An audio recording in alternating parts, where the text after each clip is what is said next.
Bueno, vamos a cambiar un poquito ya de tercio. Vamos a hablar ahora, básicamente la idea es cómo demostrar que un microorganismo es el responsable de una enfermedad infecciosa. Cómo demostrar este vínculo, cómo hacer el vínculo de asociar un patógeno a una enfermedad infecciosa. Históricamente este hecho, hoy en día lo tenemos muy asumido, evidentemente que las enfermedades infecciosas son provocadas por microorganismos, pero históricamente esto no ha sido tan claro y hasta no relativamente poco tiempo, estamos hablando de hace un par de siglos como mucho, finales del 19 y demás, se pensaba que estas enfermedades eran cosas de castigo divino y cosas de este tipo, se hablaba de generación espontánea, es decir, lo tenemos todos muy asumido las cosas porque las sabemos, pero históricamente no hace tanto tiempo que sabemos esto. Y cuando en la época de Pasteur y demás que demostraron que eran microorganismos y que no era una cosa de magia, de generación espontánea, pues era muy difícil poder demostrar esto y decir que una enfermedad es debida a un microorganismo. Hubo muchos investigadores que trabajaban intentando poner estas reglas, pero lo conocéis todos, el que puso, digamos, unos postulados, que son los suyos, es decir, qué habría que hacer para demostrar que un microorganismo es el responsable de una infección, es el responsable de una infección, fue Robert Koch. Estaba estudiando, a finales del 19, con el anthrax, con Bacillus anthracis, que en aquel momento no era la bioarma que es hoy en día y asociada con bioterrorismo, sino que provocaba enfermedades en animales de granja y demás. Y entonces lo estudiaba por esto. Y a partir de sus estudios extrajo una serie de postulados que llamó él, que consideraba necesarios para poder establecer esta relación. No los tuvo de golpe, sino que a lo largo de los años los fue madurando en función de los datos que él iba obteniendo en esas investigaciones. Y de hecho al principio eran 3, pero luego terminaron siendo 4. Aquí tenéis los postulados de Koch, tal como se conoce. Entonces, básicamente los 4 postulados lo que dicen en primer lugar, el microorganismo que nosotros queremos asociar a la enfermedad, pues tiene que estar presente en los tejidos donde están los síntomas de la enfermedad. En segundo lugar, a partir de estas legiones, de estos tejidos infectados, tengo que poder aislar al microorganismo en cultivo puro y ver que hay un microorganismo y solo uno. El tercer postulado, a partir de este cultivo puro que yo tengo del microorganismo, si yo lo inoculo en en una persona, en un individuo sano, tiene que ser capaz de reproducir la misma enfermedad en este individuo, con las mismas características, obviamente. Y por último, a partir de este sujeto experimental que he reinfectado, tengo que poder volver a aislar al microorganismo y que sea el mismo igual al microorganismo original.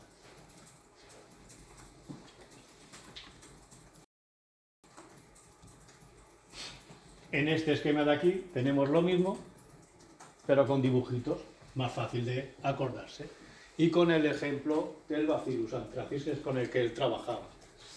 Bacillus anthracis es un buen patógeno, y entonces por eso él, digamos que obtenía resultados que cuadraban muy bien con estos postulados. Ahora veremos los problemas de cada uno de ellos y que no todos los patógenos son iguales, ni todas las enfermedades infecciosas son iguales.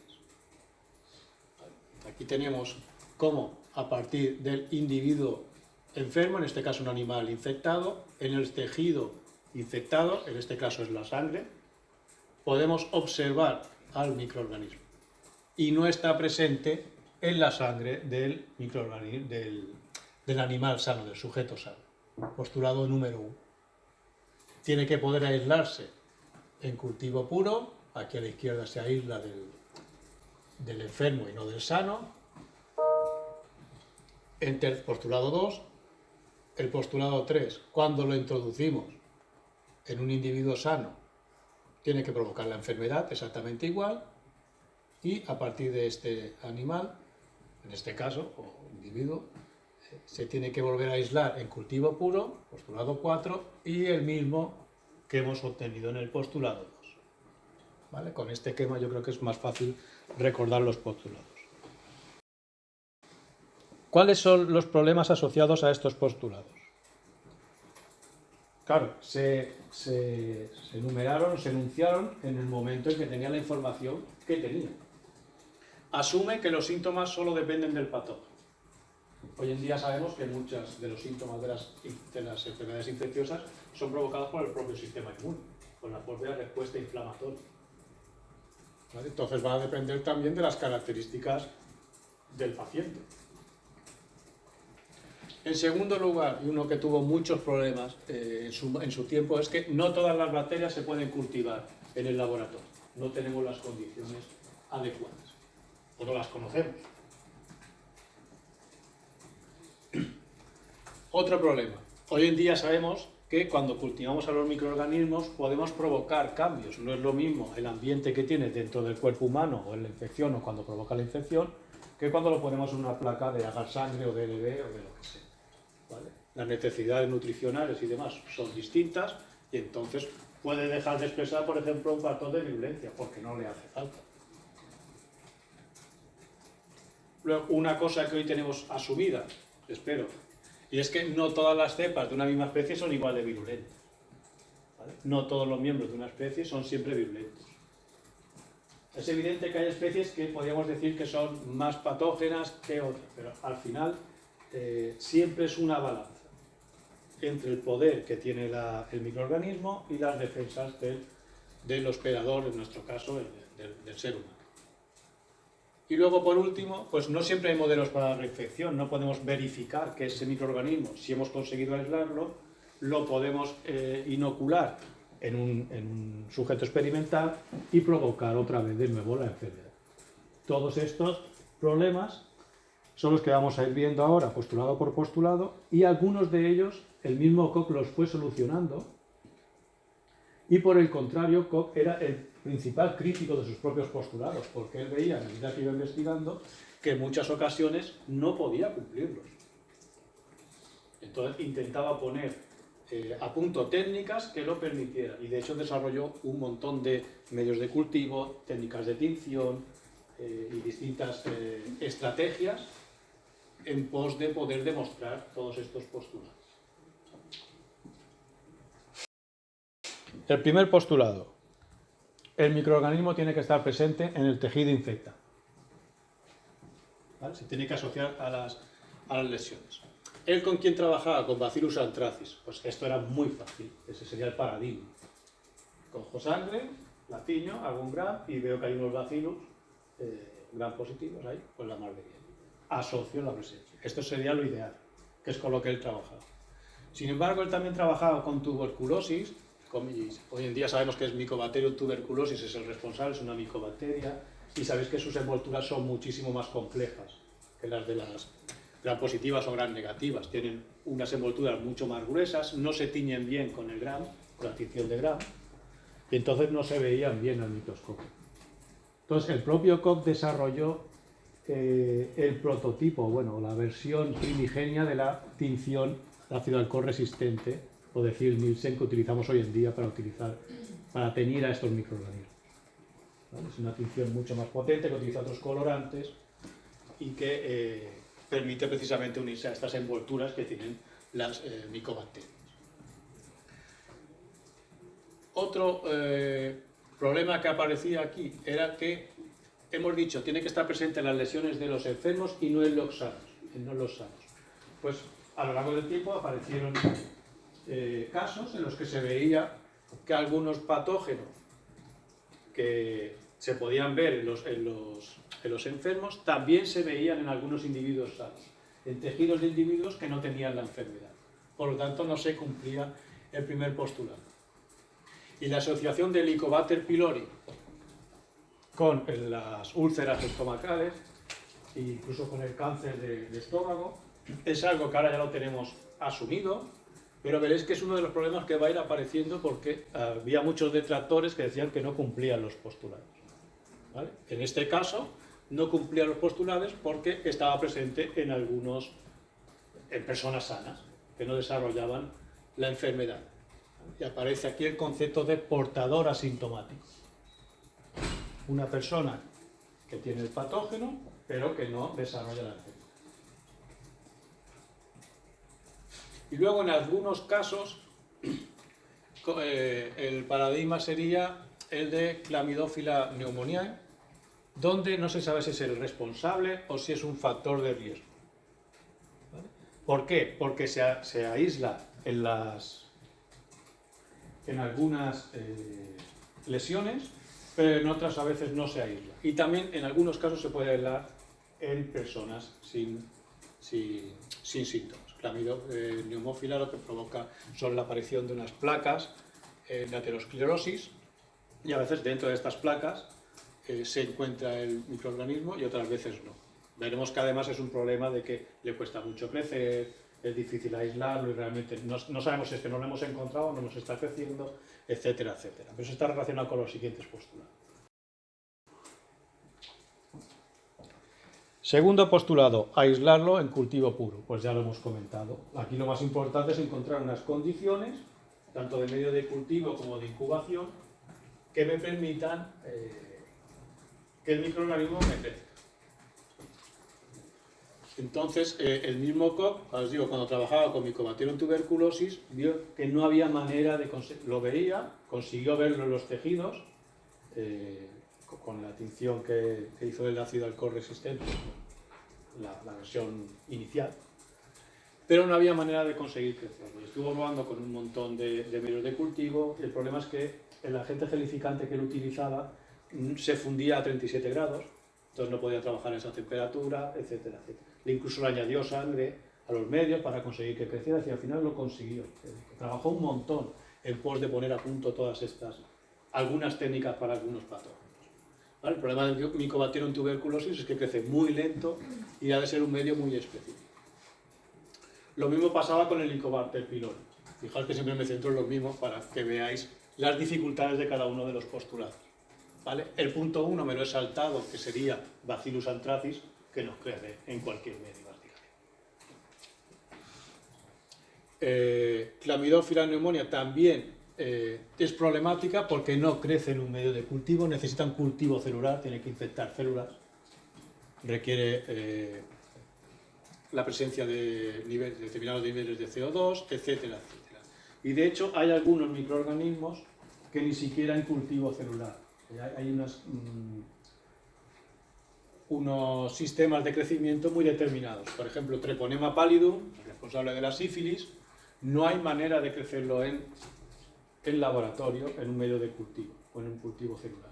Entonces, la gente que trabaja con Treponema pallidum trabaja con testículos de conejo y los utilizan como si fuese una cámara de incubación, porque es donde crece. De momento no se ha dado con otra solución. Entonces, evidentemente, hasta que no das con las condiciones o el truco para poder crecerlo, no puedes cumplir el segundo postulado. Y una cosa evidente, ¿qué pasa cuando que eso no sabemos hoy en día? Entonces igual no se sabía. Hay enfermedades que sabéis que están causadas por toxinas. Es la toxina que llega a la zona y la que provoca los síntomas. Entonces el microorganismo es posible que ni esté. Entonces, ¿cómo lo vas a aislar si no está? Eso es otro problema asociado a este postulado.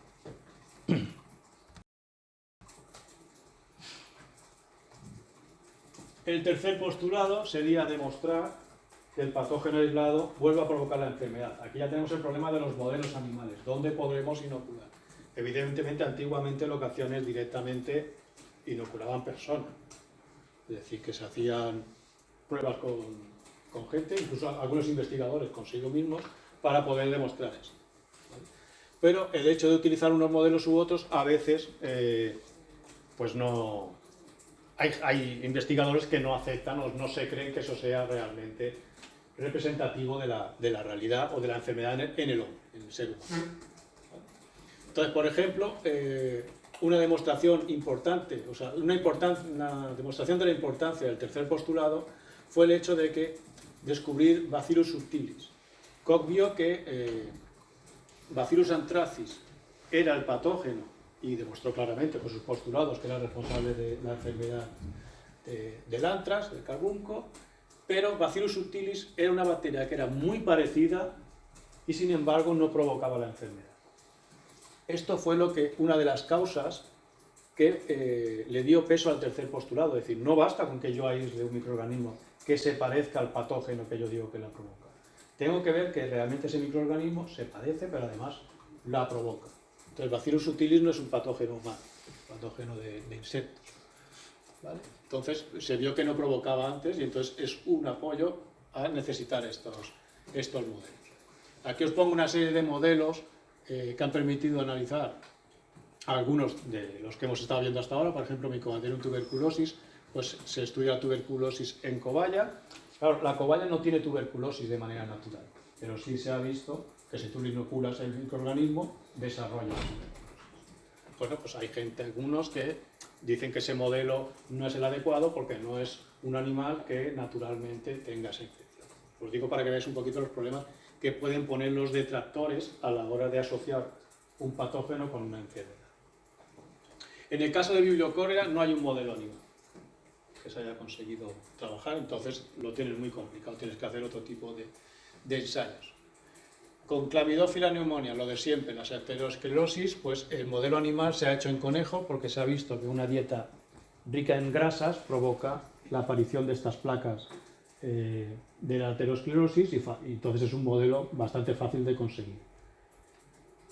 Y se consigue aislar el microorganismo de estas placas cuando se encuentra. Sin embargo, hay gente que dice que no, como tú estás provocando esa enfermedad con una dieta alterada, pues digamos que no sería la ruta natural y no sería un buen modelo o no es aceptable.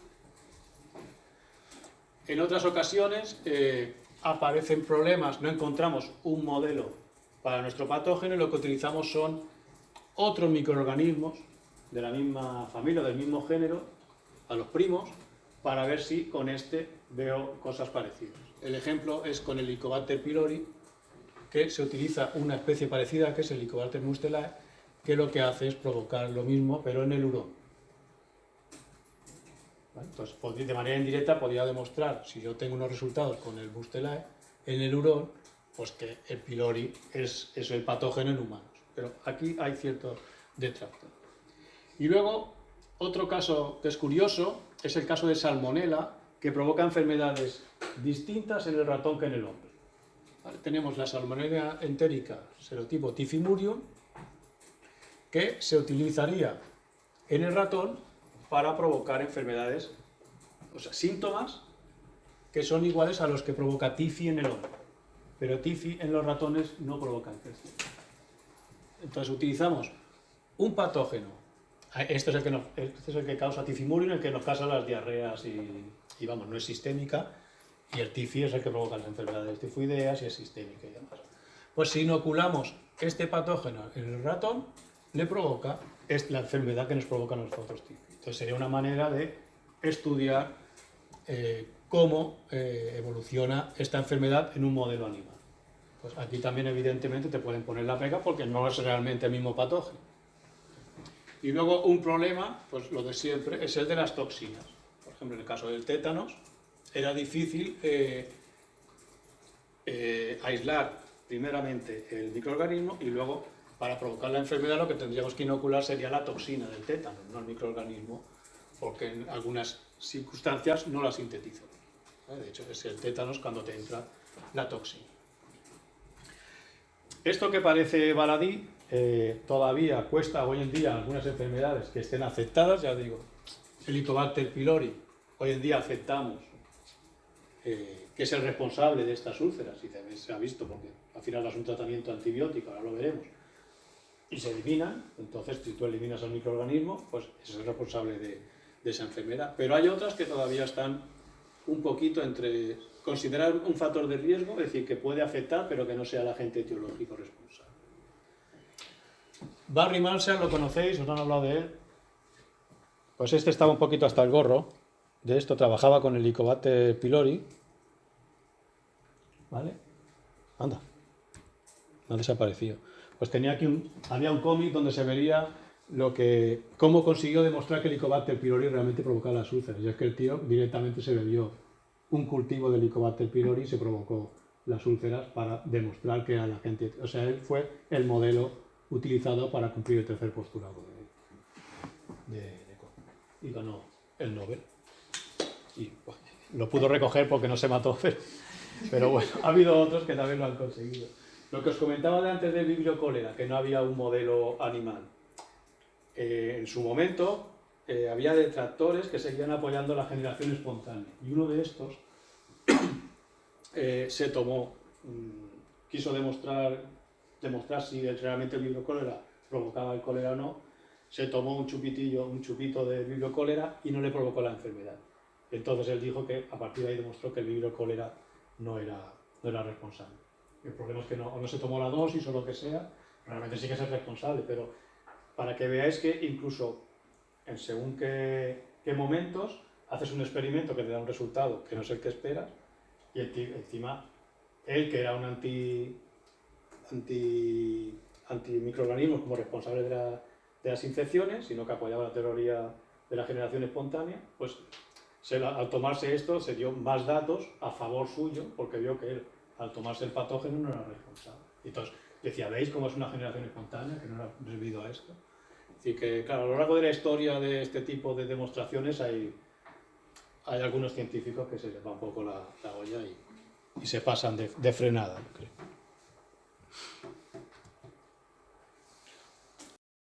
El cuarto postulado, la verdad es que tiene menos limitaciones, porque es muy difícil que si tú cumples los tres primeros, no se cumpla el cuarto. ¿Vale? Porque, yo qué sé, lo difícil es aislarlo. Pues si ya lo has aislado en el 2, pues lo aislarás luego en el cuarto, no tiene ningún problema. Si lo has podido ver en el postulado 1, lo has visto en el tercero. Entonces, lo de aislarlo, si lo has conseguido aislarlo al principio, ya tendrías que ser capaz de aislarlo después. ¿Cuál es el problemilla que puedes tener? Pues seguimos con Chlamydophila pneumoniae, donde no siempre se consigue aislar. Y, por ejemplo, la excusa que ponen los que no están de acuerdo es que Chlamydophila pneumoniae es un patógeno intracelular. Cuando provoca una enfermedad respiratoria se introduce dentro de las células respiratorias y cuando si sale del tracto respiratorio y va por la sangre, se cree o asume que podría infectar o introducirse dentro de las células de la corriente circulatoria, del epitelio sanguíneo. Entonces dicen que eso es lo que podría provocar los síntomas que nosotros estamos viendo, ¿vale? Pero que no sería la responsable de que formen las placas ni nada de eso. Sin embargo, como los podemos aislar a partir de algunas placas, en algunos casos sería un dato a favor de que este patógeno sea el responsable de la enfermedad. Por lo tanto, tenemos argumentos a favor y argumentos en contra en este caso, y es lo que hace que esto sea ahora mismo un factor de riesgo y no un agente etiológico 100%, para algunas personas por lo menos. Ya os digo, estos postulados son antiguos, son de finales del 19 y han ido evolucionando a partir de que han aumentado también nuestro conocimiento, ¿vale? Y aquí hay una serie de métodos alternativos que permiten cubrir en parte las carencias que acabamos de ver, ¿vale? Solucionar esos problemas que nos hemos encontrado. Algunos de ellos van destinados a la detección del patógeno por ejemplo, en las lesiones. Claro, si no tengo una manera de detectarlo porque está en pequeñas cantidades, no tengo una técnica de tinción como teníamos, que pasó con el Mycobacterium tuberculosis, no lo encuentro.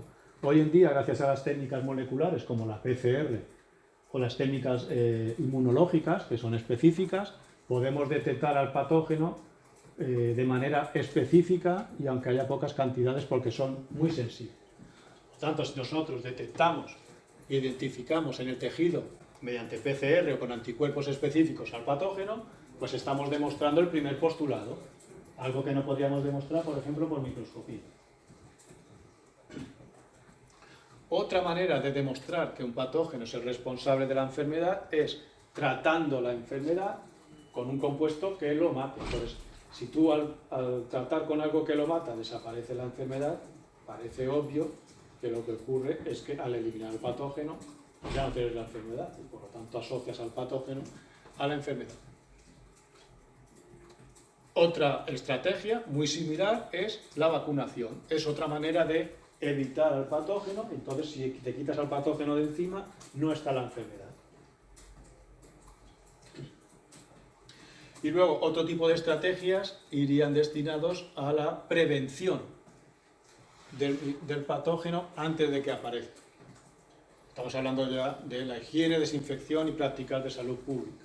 Entonces, una manera de demostrar que el cólera era el responsable de un brote que hubo en Londres fue mediante estudios epidemiológicos, donde se vio que cuando representaban los casos, no he puesto la diapositiva, está en el libro, en el mapa de Londres, se vio que había más casos y a medida que te ibas alejando había menos alrededor de una fuente, en concreto que había en un sitio.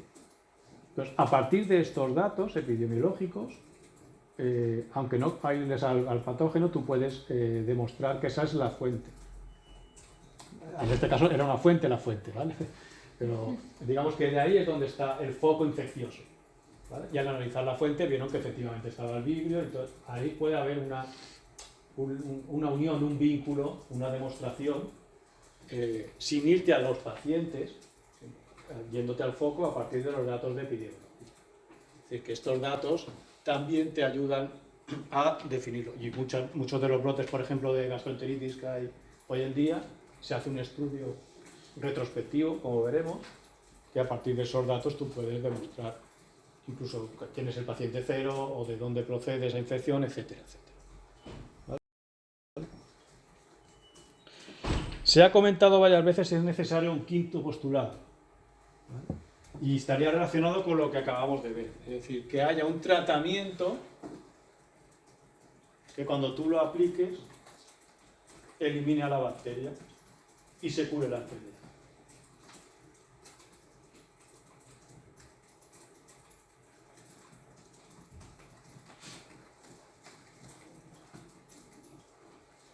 Aquí hemos visto los 4 puntos de antes con algunos ejemplos, por ejemplo, tratamiento de alimentos y agua. Si nosotros cloramos el agua y nos cargamos al microorganismo y vemos que ya no aparecen enfermedades infecciosas, pues asumimos que ese microorganismo era el responsable. Más modernamente, un ejemplo en marcha, la asociación entre el papiloma virus humano y el cáncer cervical. ¿Vale? Entonces, en 2006, creo que fue, se empezaron a poner vacunas del papiloma. Y la idea es ver que los casos de infecciones y de cáncer cervical disminuyen a partir de la introducción de la vacuna. Entonces, esto sería una manera de demostrar que el papilomavirus humano es el responsable, o uno de los responsables, un agente etiológico de este tipo de enfermedad. Claro, cuando hablamos de este tipo de estudios, son estudios a medio o largo plazo. ¿Vale? Y la idea era esta.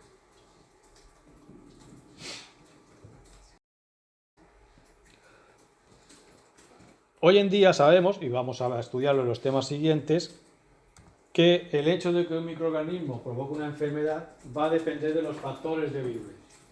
Entonces, se ha elaborado la versión 2.0, podríamos decir, de los postulados de Koch, que son los postulados moleculares, que no se basan en el patógeno, sino que se basan en demostrar que un gen o el producto de dicho gen es el responsable de la patología.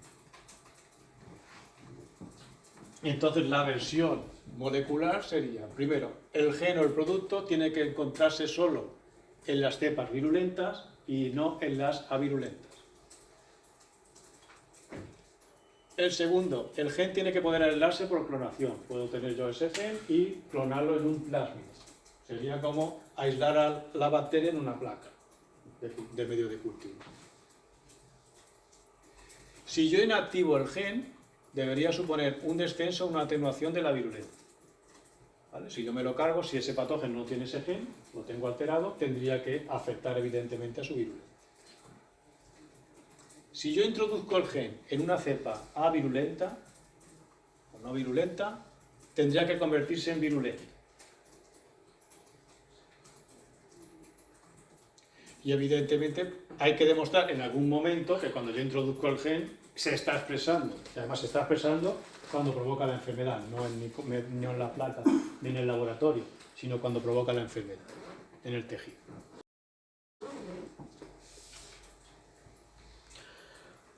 Ya para finalizar, en la última diapositiva, a partir de ver todo esto, lo que realmente tenemos claro hoy en día, y que está bastante no alejado, pero la imagen es mucho más compleja de lo que tenía Koch en la cabeza.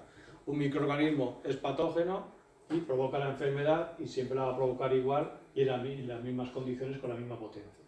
Hoy en día sabemos que hay múltiples variables que pueden influir al hecho de que al final se desarrolle o no una enfermedad infecciosa. Un caso muy sencillo sería el de la difteria. La difteria tiene solo un factor de virulencia y es la toxina. Y todo lo que se ve es por culpa de la toxina de la difteria. Entonces, en este caso, demostrarlo es muy fácil. Si le quitas el gen, desaparece la síntesis de toxina y no hay efecto. Se acabó. Sin embargo, en la mayoría de los casos son necesarios varios factores. De hecho, los vamos a ver. Hay un par de temas de factores de virulencia.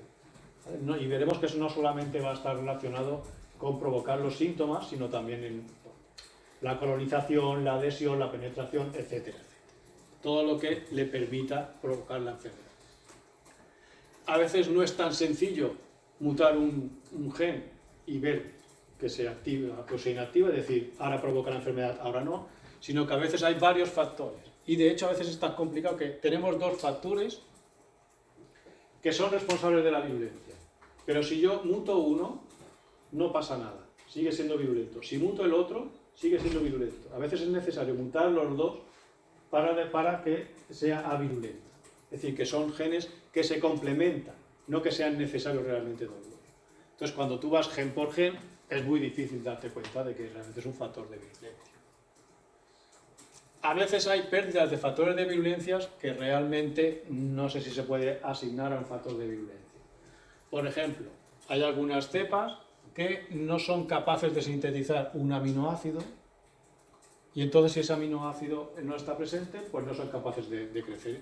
Pero esto es un factor de virulencia, el hecho de tener una proteína o una enzima que te permita sintetizar este aminoácido, es un tema más de fisiología.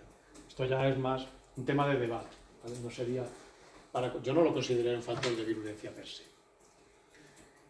Y por último está algo que inicialmente no podría uno imaginarse. Claro, siempre asociamos un factor de virulencia, esto es un arma, ¿vale? Y con esto va a hacer daño. Pero a veces el factor de virulencia es un factor que cuando deja de expresarse aumenta la virulencia. Entonces, no tendríamos que introducir el gen en una cepa avirulenta.